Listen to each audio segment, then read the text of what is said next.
good to have you with us. So what's going on, Swati? Because the government said the crisis was almost over last month, and now there's this big surge in numbers. What's caused it? Actually, the virus is outsmarting us, no doubts about that. And the way the virus has mutated and the strains, have spread far across in India, and that's what we're seeing the wrath of the second wave, very similar to what Britain and Europe had witnessed few months back. And similarly, now here in India, even our healthcare systems are overburdened and they are pushed to the brink. And as you can see, we are imposing fresh lockdowns because we need a breather and we need time to actually, help the healthcare system cope up with the extra burden that we can see right now. And now, especially with the double mutant virus, which we are seeing is, even infecting the youngsters, the children, and looks like has really pulled up our death rates as well.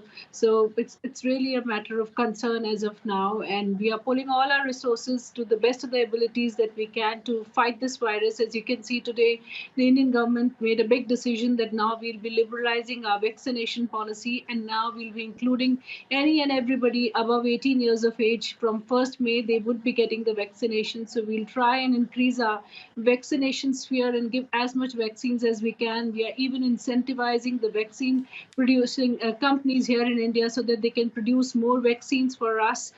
As you know, we are 1.3 billion, and so we require huge amounts of vaccines to vaccinate at least 60 to 70% of our population so that we can reach to a substantial herd immunity number.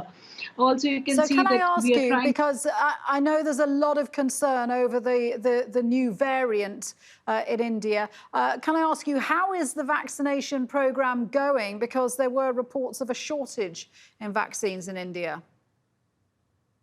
So yes, the Prime Minister of India has taken stock of the situation, and he's speaking to most of the pharma companies and also to a lot of the vaccine production companies so that we can ramp up the production. And the government has said that we will be ramping up the production by double in the month of May, and again 7 times by the month of August. So we are we are open to international and national players who would be willing to come down and start production of vaccines, because we are the largest producer of vaccines in the world, and not just for India, but we are exporting vaccines to a lot of other countries. And even in the last few months, we have sent vaccines across to many countries, and therefore it is very, very paramount importance for India to actually continuously supply these vaccines, not just for India, but even abroad to many countries. So the Prime Minister has really, taken the situation in his hands, and he's trying to boost up the production of the vaccines. We are incentivizing the companies and even the manufacturers who would be coming and looping into this.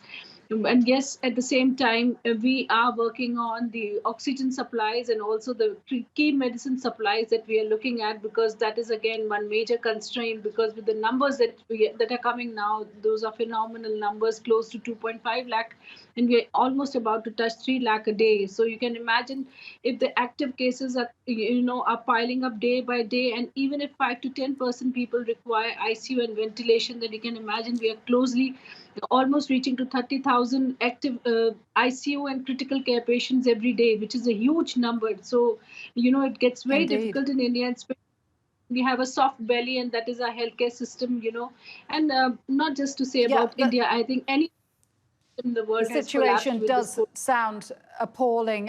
Thank you very much indeed for explaining that to us, Dr. Swati Maheshwari there in New Delhi.